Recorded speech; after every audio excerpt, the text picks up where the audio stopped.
आशा भरी नारी। ये TWR इंडिया की प्रस्तुति है। सभी बहनों को नमस्कार। हम ट्रांसवर्ल्ड रेडियो की आशा भरी नारी के इस श्रृंखला में आप सबों का स्वागत करते हैं।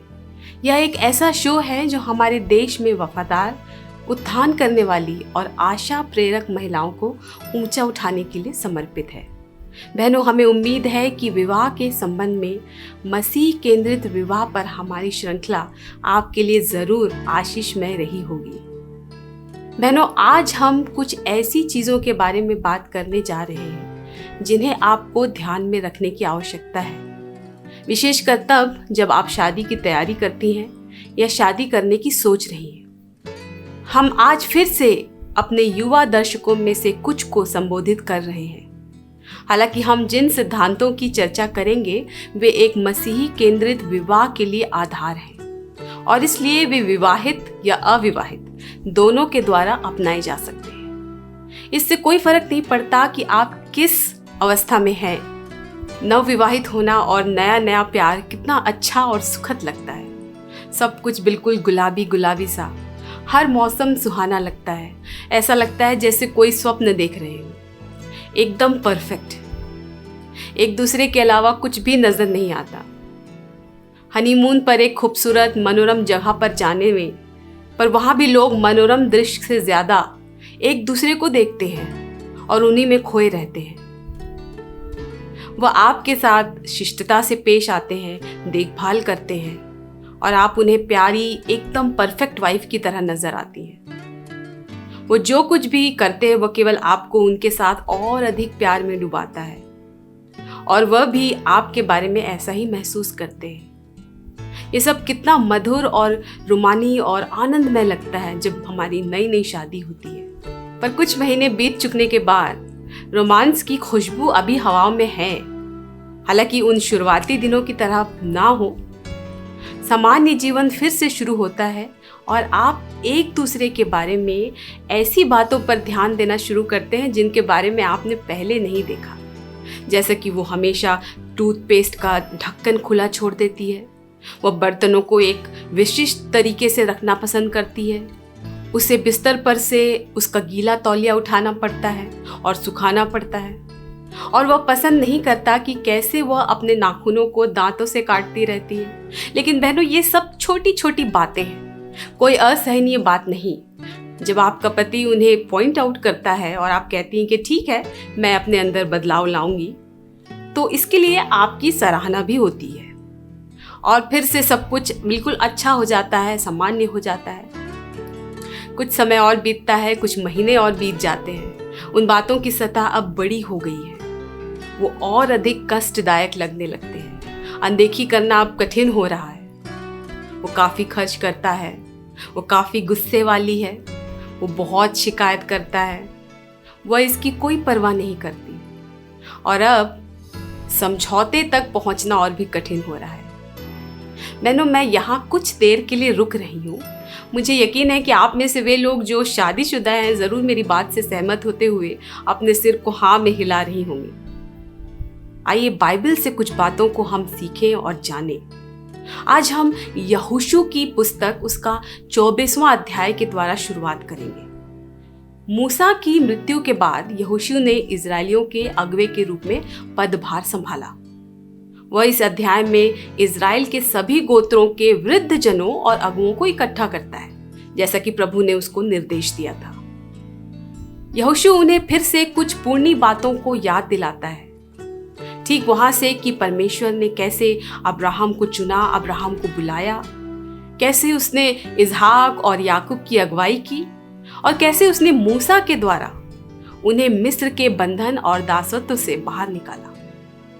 यहोशू उन्हें याद दिलाता है कि कैसे जब वे जंगल में यात्रा करते थे तब परमेश्वर ने उनकी ज़रूरतों को पूरा किया और उन्हें हर किसी दुश्मनों के हाथों से छुड़ाया, नुकसान से बचाया और उन्हें दूध और मधु बहने वाली भूमि पर ले जाने की जो प्रतिज्ञा उसने की थी उस पर भी वो खरा उतरा। तो भी इजरायलियों ने उसके खिलाफ विद्रोह ही किया और उस देश के देवी देवताओं की तरफ रुख किया जिनमें वे रहते थे, या जिस भी स्थान से वे होकर गुजरते थे वहीं के देवी देवताओं को पूजने लगते। या अक्सर यहोशू ने इजरायलियों के सामने एक आह्वान किया, जैसा कि पद 14 और 15 में लिखा है, इसलिए अब यहोवा का भय मानकर उसकी सेवा खराई और सच्चाई से करो, और जिन देवताओं की सेवा तुम्हारे पुरखा महानद के उस पार और मिस्र में करते थे उन्हें दूर करके यहोवा की सेवा करो। और यदि यहोवा की सेवा करनी तुम्हें बुरी लगे तो आज चुन लो कि तुम किसकी सेवा करोगे। और उसके बाद यहोशू ने एक बहुत ही साहसिक घोषणा की, परंतु मैं तो अपने घराने समेत यहोवा की नित्य सेवा करूंगा। बहनों, हमने इस वचन को बहुत बार सुना होगा। कई घरों में दीवारों पर एक पट्टिका लगी होती है जहां पर ये वचन लिखा होता है। क्या इसका अर्थ यह है कि यह वचन उस घर में रहने वाले किसी व्यक्ति को पसंद है? हमें नहीं मालूम, लेकिन प्रिय बहनों, मेरा मानना है कि यह उन लोगों के लिए एक खुशहाल विवाह की कुंजी है जो लोग एक परिवार के रूप में परमेश्वर की सेवा करने के लिए खुद को समर्पित करते हैं। मत्ती 6 उसका 33 भी हमारे लिए एक बहुत ही परिचित वचन है, पद है, इसलिए पहले तुम उसके राज्य और धर्म की खोज करो तो ये सब वस्तुएं तुम्हें मिल जाएंगी। हमने बेशक इस वचन को कई बार पढ़ा होगा, सुना होगा, हम जरूर इससे परिचित हैं, और अगर कोई हमसे पूछे कि क्या हम इस पर विश्वास करते हैं तो हम बेझिझक कहेंगे कि हाँ, हम करते हैं। पर कार्यों में हम अक्सर ऐसा नहीं कर पाते, आचरण में हम ये दिखा नहीं पाते। जब हम शादी करते हैं तो हम अन्य चीज़ों के साथ प्यार, रोमांस और परिवार बनाने की आशा रखते हैं। बेशक ये सभी चीज़ें शादी में उपलब्ध हैं, लेकिन इसे वो चीज़ नहीं होनी चाहिए जो हमें प्रेरित करे या सिर्फ जिसके लिए हम विवाह करना चाहते हैं। प्रत्येक विवाह का लक्ष्य और उद्देश्य ये होना चाहिए बहनों कि उस उद्देश्य को हम पूरा करें जो परमेश्वर ने परिवार के लिए और हम में से प्रत्येक के लिए ठहराया है। बाकी सब कुछ उसके बाद आता है, करियर, व्यक्तिगत आकांक्षाएं, वित्तीय सुरक्षा, बच्चों की शिक्षा, घर द्वार, सब कुछ। परिवार के निर्माण के लिए हमेशा शुरुआत जो है वो परमेश्वर के साथ एक रिश्तों के साथ होनी चाहिए। सबसे पहले तो व्यक्तिगत रूप में हमारा रिश्ता, फिर एक पति पत्नी के रूप में हमारा रिश्ता, और फिर बच्चों के साथ परिवार के रूप में परमेश्वर के साथ हमारा रिश्ता। लेकिन ऐसा तभी संभव है जब आपका व्यक्तिगत संबंध प्रभु के साथ स्थिर होगा। यह आपके जीवन की एक ऐसी प्राथमिकता होनी चाहिए जिसके साथ कभी समझौता नहीं किया जा सके, और यह एक ऐसे व्यक्ति के साथ हो, आपका विवाह एक ऐसे व्यक्ति के साथ हो अपने जीवन में वो भी वैसा ही विश्वास को दर्शाता हो जैसा कि आपका है, और यही आपके विवाह को शुरू करने के लिए ठोस आधार साबित होगा। इसलिए आज से ही अपने पति के लिए प्रार्थना करनी शुरू कर दे कि वह परमेश्वर से उतना ही प्यार करे जितना आप करती हैं, और दिन प्रतिदिन आत्मिक परिपक्वता में बढ़े। वह परमेश्वर के प्रेम का प्रदर्शन करे और परिवार में आत्मिक अगुवाई की जिम्मेदारी ले। बहनों, इसी कारण 2 कुरिन्थी 6:14 में कहा गया है कि अविश्वासियों के साथ असमान जुए में ना जुटो। यद्यपि ये वचन आमतौर पर संबंधों के विषय पर आज्ञा है, पर यह निश्चित रूप से विवाह के लिए भी सच है। यह कहना आसान हो सकता है कि मैं अपने विश्वास के द्वारा उसे प्रभु के पास ले आऊंगी, मैं उसकी आत्मा जीत लूंगी, लेकिन ऐसा होने की पूरी संभावना है कि आप अपने विवाह के दौरान अपनी मान्यताओं और विश्वास के साथ समझौता कर बैठे। पति और पत्नी के रूप में एक साथ परमेश्वर को अपनी प्राथमिकता देना या प्राथमिकता बनाए रखने का एक ही तरीका है, और वो है पारिवारिक वेदी। यही एक समय और स्थान है जहां आप एक परिवार के रूप में एक साथ आराधना करने, वचन सीखने और प्रार्थना करने के लिए परमेश्वर की उपस्थिति में आते हैं, उसके साथ समय बिताते हैं। पहले स्वर्ग के राज्य की खोज करना और परमेश्वर की सेवा करना ही हमारे ध्यान का केंद्र होना चाहिए, और उसके बाद शादी या कोई भी और चीज, कोई भी और क्षेत्र। कई बार हम अपनी शादी में परमेश्वर की प्राथमिकता को खो देते हैं। हमारे ध्यान का केंद्र हमारा जीवन साथी और परिवार बन जाता है। हम उनकी ज़रूरतों को पूरा करने में इतने अधिक व्यस्त हो जाते हैं कि परमेश्वर को उसके प्राथमिक महत्व से हटाकर किसी और चीज को उस स्थान को दे देते हैं। प्रियो, अपने जीवन और अपने दृष्टिकोण पर विचार करने के लिए हम कुछ समय लें। चाहे आप शादी की तैयारी कर रही हो या आप पहले से ही शादीशुदा हो, क्या परमेश्वर आपके लिए पहले है? क्या वह आपके ध्यान का केंद्र है, या क्या आप विवाह और उसी के सपनों में खोई हुई हैं? क्या आपके पति या पत्नी या परिवार या और कुछ ने वो स्थान ले लिया है जो परमेश्वर के लिए आरक्षित होना चाहिए? क्या परमेश्वर आपके जीवन में अपने स्थान से हटकर कहीं और चला गया है?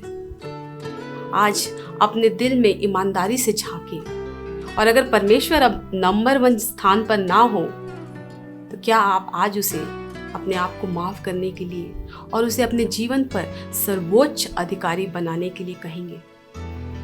अगली चीज जिसके बारे में आज मैं बात करने जा रही हूँ वो है हमारे मतभेद। परमेश्वर ने हमें मतभेदों के साथ बनाया है। हम अलग अलग सोच और गुणों और सीमाओं के साथ विशिष्ट रूप से सिरजे गए हैं, एक पुरुष और एक महिला के रूप में। ये अंतर कोई दुर्घटना या एक्सीडेंट नहीं है, और हमारी भिन्नताएं हमारी परिस्थिति या एनवायरनमेंट या हमारे आसपास कैसा माहौल है इस बात पर पूरी तरह आधारित नहीं है। हालांकि हमारी संस्कृति, समाज, शिक्षा और बाकी सब चीजों का प्रभाव हम पर पड़ता है, और आज जो हम बन गए हैं उस पर पड़ा भी है, लेकिन हम स्वाभाविक रूप से भी अलग हैं, और यह कोई दुर्घटना नहीं है। ऐसा नहीं है कि पुरुष शारीरिक रूप से अधिक मजबूत होते हैं और पालन पोषण करने, रक्षा करने और नेतृत्व करने के लिए तैयार किए गए हैं, लेकिन हम स्वाभाविक रूप से भी अलग हैं, और यह कोई दुर्घटना नहीं है। ऐसा नहीं है कि पुरुष शारीरिक रूप से अधिक मजबूत होते हैं और पालन पोषण करने, रक्षा करने और नेतृत्व करने के लिए तैयार किए गए हैं, और महिलाएं स्वाभाविक रूप से अधिक देखभाल करने वाली, कोमल और दयालु होती हैं। यह कोई दुर्घटना नहीं है। परमेश्वर ने ही हमें ऐसा बनाया है। बहनों, भले ही यह हमें एक घिसे पिटे और दकियानूसी विचार लगे, और हम आज के नए आइडियाज के साथ खुद को नए रूप में परिभाषित कर सकते हैं, लेकिन इस मूलभूत सत्य में कोई बदलाव नहीं कि पुरुष और महिलाएं अलग अलग हैं। ध्यान रखें कि हम कीमत और आंतरिक मूल्य में समान हैं। ना तो पुरुष और ना ही महिला किसी भी तरह से एक दूसरे से बेहतर या कम है, लेकिन हम विभिन्न भूमिकाएं निभाने के लिए सिरजे गए हैं। भूमिकाएं जो इतनी आसानी से बदली नहीं जा सकती, और अगर हो भी तो किसी ना किसी को इसका नुकसान उठाना ही पड़ता है, और ज्यादातर हमारे बच्चे इसका नुकसान उठाते हैं। पति पत्नी के हमारे रिश्ते, और निश्चित रूप से परमेश्वर के साथ हमारे रिश्तों को इसकी कीमत चुकानी पड़ती है। हमने अपनी पिछली श्रृंखलाओं में एक बहुत ही अधिक विस्तार से इन भूमिकाओं पर चर्चा की थी जिन्हें हम निभाने के लिए बने हैं, अर्थात परमेश्वर का आदर करने वाली पत्नी की भूमिका। इस पर हमने पहले चर्चा की थी। बहनों, मैं इस बात से इनकार नहीं कर रही कि इन बातों के इस्तेमाल से या इसके परिणाम स्वरूप पूरे इतिहास में महिलाओं के साथ दुर्व्यवहार किया गया है। ये सच है, परंतु यह परिकल्पना या डिजाइन का दोष नहीं है, बल्कि मनुष्य के पतन के कारण ये सब कुछ हुआ। उत्पत्ति में वो दुर्भाग्यपूर्ण दिन जब पाप ने दुनिया में प्रवेश किया और परमेश्वर के बनाए सिद्ध और सुंदर संसार को नष्ट और भ्रष्ट कर दिया। यह मानव जाति का ही स्वार्थीपन है जिसने परमेश्वर के विधान को दूषित किया है, और बल द्वारा पुरुषों से सत्ता हथियाने की कोशिश करने से कुछ भी बेहतर नहीं होने वाला है। यह परमेश्वर द्वारा बनाई गई इन भिन्नताओं को एक्सेप्ट करने, उसे अपनाकर शादियों में इसी ठहराए नियम को लागू करने से ही हमारी शादियां कामयाब होगी। और अंतर केवल पुरुष और महिला के स्तर पर नहीं है, परंतु हम में से प्रत्येक के पास अलग अलग व्यक्तित्व भी है। ये बड़े पैमाने पर परमेश्वर द्वारा ही किया गया है।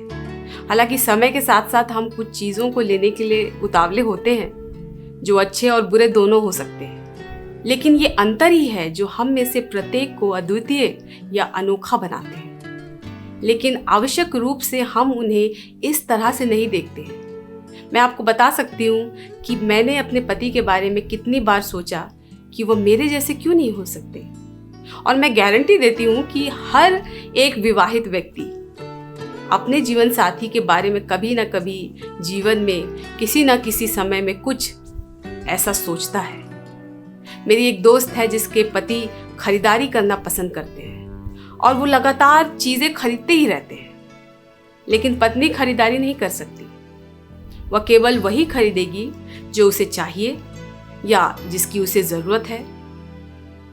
जब बात इस बात पर आती है तो वे बिल्कुल एक दूसरे के विरोधी हो जाते हैं। क्या आपको लगता है ये जो भिन्नताएं हैं वो संयोग से था कि उनके पास इस तरह के जो विरोधी व्यवहार हैं? मुझे नहीं लगता कि ये एक संयोग है। मुझे लगता है कि ये पूरी तरह से परमेश्वर की ओर से जानबूझकर एक कदम था।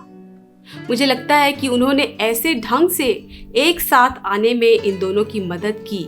ये परमेश्वर का ही एक तरीका था ताकि वे एक दूसरे के पूरक बन सके, एक साथ वे संतुलन को प्राप्त करें।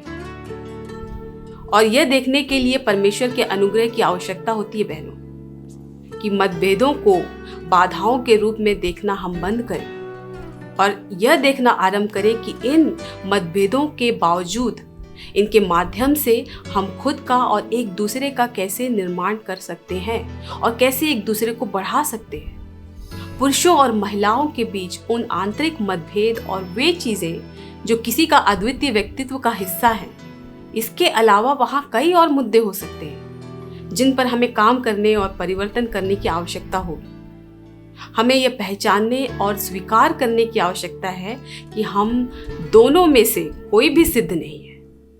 जितनी जल्दी हम इसे स्वीकार करते हैं और इन मुद्दों पर काम करने के लिए तैयार होते हैं, आगे उतनी ही कम परेशानी हमें उठानी पड़ेगी। यदि हम नियंत्रण पाने की इच्छा रखते हैं या उसको कंट्रोल करने की इच्छा रखते हैं या बदलने के लिए हम इनकार करते हैं या उससे बचते हैं, तो उतना ही अधिक ये दोनों के लिए अनावश्यक रूप से दुख का कारण बनेगा। जितनी जल्दी हो सके अपने विवाह में इन मतभेदों से निपटने और एक समझौते पर पहुंचने की कोशिश करें। ये विवाह का वह हिस्सा है जिसे आप विज्ञापनों या फिल्मों में सुलझते हुए नहीं देखते। मित्र और रिश्तेदार शायद आपको इसे अनदेखा करने को कह दें, या हो सकता है वो ये कहें कि सब समय के साथ ठीक हो जाएगा। एक और आम बात हम सुनते हैं अक्सर कि एक बार हमारा बच्चा हो जाएगा तो चीज़ें अपने आप व्यवस्थित हो जाएंगी, सब कुछ ठीक हो जाएगा। लेकिन ऐसा होगा ही, ये विश्वास के साथ कहना मुश्किल है। मुद्दों और मतभेदों को नज़रअंदाज करने का परिणाम केवल निराशा और मन में दबा हुआ या छिपा हुआ गुस्सा होने वाला है, क्रोध होने वाला है। प्रिय बहनों, अब इसका मतलब ये नहीं कि आप एक दूसरे के बारे में शिकायत ही करते रहें और एक दूसरे का अवगुण ढूंढते रहें, या आप एक दूसरे के बारे में या उनके पीठ पीछे उनकी बुराई करें या निंदा करें, या फिर किसी मुद्दे को लेकर तिल का ताड़ बनाते फिरें। जिस रीति से आप इन मुद्दों को संबोधित करते हैं, वही आपके विवाह में सारे मतभेदों को ला सकता है। यदि कोई समस्या है जिसे संबोधित करने की आवश्यकता है, तो पहले इसे प्रार्थना में परमेश्वर के पास लेकर जाएं, ताकि परमेश्वर आपको मुद्दे की जड़ तक पहुंचने में मदद करे। क्या यहाँ ऐसा कुछ है जिसे आप अपनी तरफ से सुधार कर सकते हैं, या फिर समस्या आपके साथ है, ना कि आपके जीवन साथी के साथ? अगर ये कोई बड़ी बात है और वास्तव में पति या पत्नी के संज्ञान में लाना बहुत ही जरूरी है, तो पहले परमेश्वर से कहें कि इसे संबोधित करने के लिए आप दोनों के हृदयों को तैयार करें। इस मुद्दे को उठाने के लिए सही समय और ज्ञान के लिए परमेश्वर से मांगे, उनसे पूछें। जब आप इसके बारे में बात करते हैं तो धैर्यता और सौम्यता और शांति से करें। अपने जीवन साथी पर दबाव डालने की कोशिश ना करें। यदि वे रक्षात्मक होते हैं तो उन्हें वैसे ही छोड़ दें और उनके लिए प्रार्थना करें, प्रार्थना करना जारी रखें। और यदि ये बात फिर से उठती है कभी, तो इसके निपटने के लिए परमेश्वर से बुद्धि मांगें और इसी तरह सुधार को भी स्वीकार करने के लिए तैयार रहें। जिन चीज़ों को आपको बदलने की या सुधार करने की ज़रूरत है, उन्हें देखने, उन्हें स्वीकार करने के लिए परमेश्वर से बुद्धि और अनुग्रह मांगे। मैं ईमानदारी से कहती हूँ कि यह आसान नहीं होने वाला है। इसके लिए बहुत आवश्यक है कि हम अपने अहंकार, अहम को छोड़कर यह स्वीकार करें कि जिस तरह से हमने व्यवहार किया वो सही नहीं था। लेकिन यह सिर्फ विवाह के मामले में नहीं है। मसीहियों के रूप में हमारी यात्रा में एक नियमित लक्षण ये होना चाहिए। जब हम प्रभु में बढ़ते हैं, हम महसूस करते हैं कि हमारे जीवन में कई ऐसे क्षेत्र हैं जहां पर बदलाव की आवश्यकता है, सुधार की आवश्यकता है। लेकिन मुश्किल तब हो जाती है जब हमारी गलती बताने वाला व्यक्ति परमेश्वर ना होकर खुद एक दोषपूर्ण व्यक्ति है, जिसमें खुद कई गलतियां हैं। तब हमारा स्वयं धार्मिकता या जो हमारी अति धार्मिकता, अति धर्मीपन हमारे अंदर प्रवेश करता है। हमारा अभिमान भी सर उठाता है। और ये वास्तव में तब होता है जब आपसे जुड़ा कोई मुद्दा उठाया गया हो और तब आप अपने पति या पत्नी के बारे में सभी बातें याद करने लग जाते हैं जिनसे आपको समस्या है, जिन बातों से आपको समस्या है, और आप रक्षात्मक हो जाते हैं और फिर चीजें जो है वो कोई और ही मोड़ ले लेती हैं। दर्शक बहनों, यही कारण है कि प्रभु के साथ एक दृढ़ निरंतर चलने वाला संबंध बहुत ही महत्वपूर्ण है और हमारा होना चाहिए।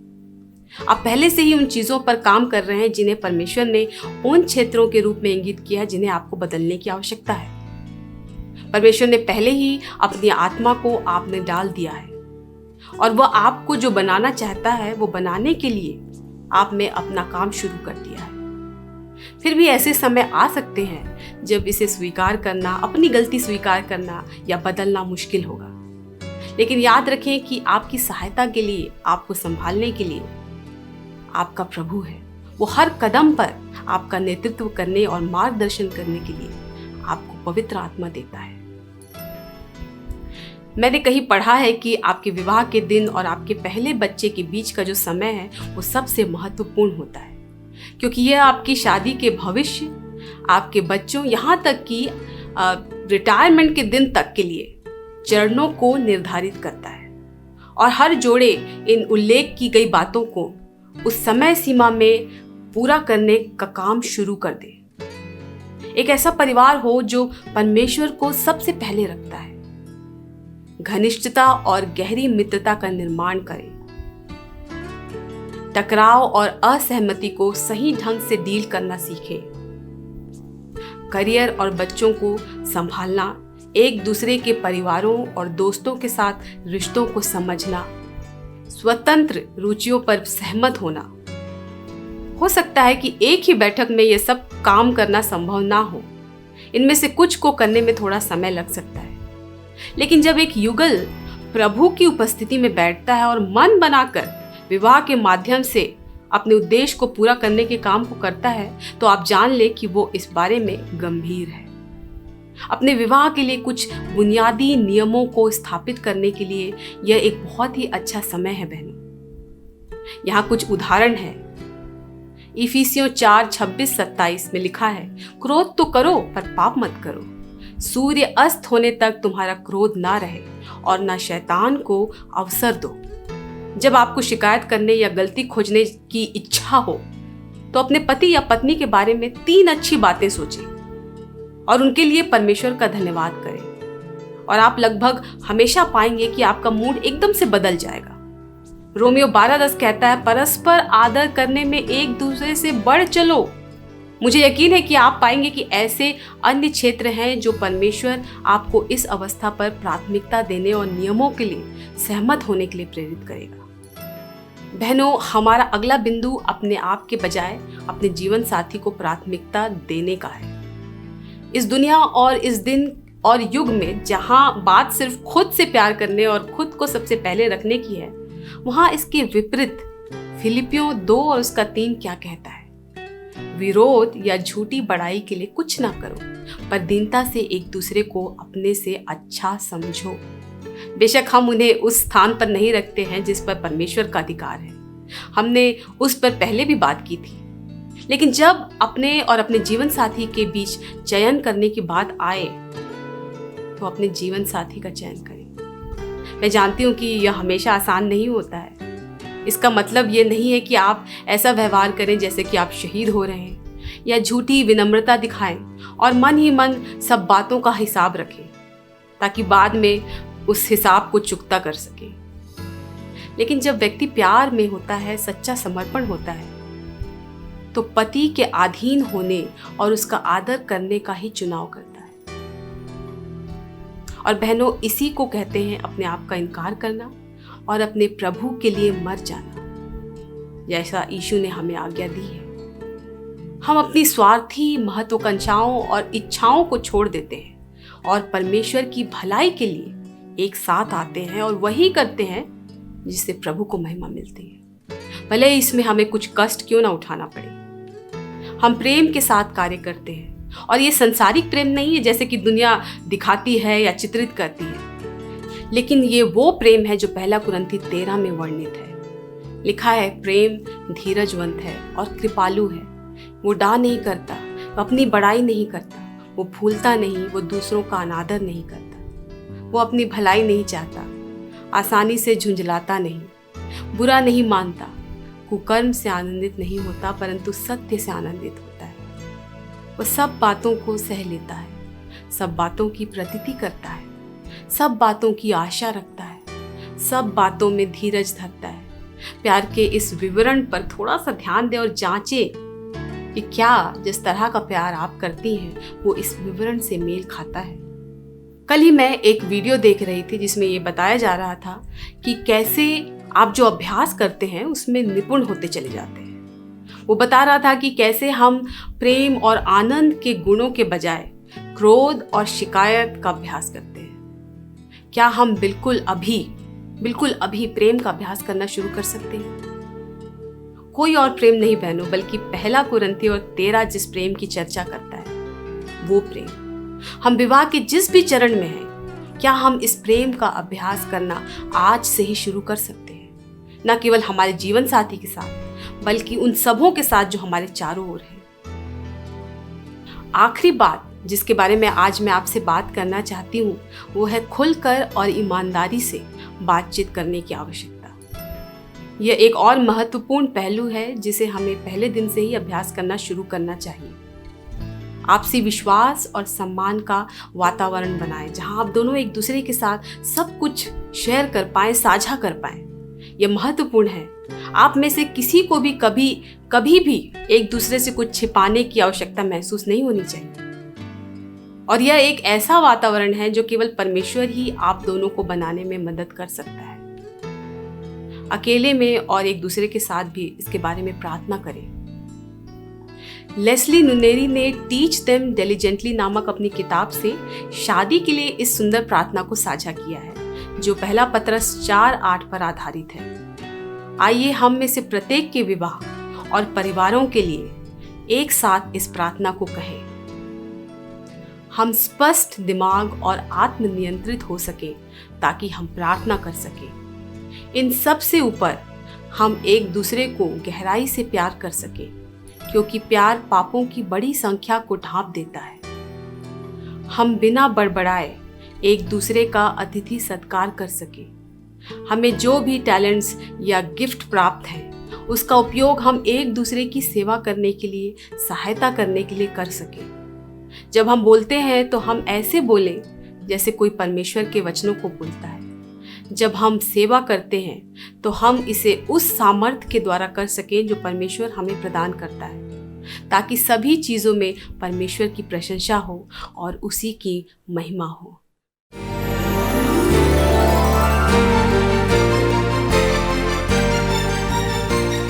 आशा भरी नारी, ये TWR इंडिया की प्रस्तुति है।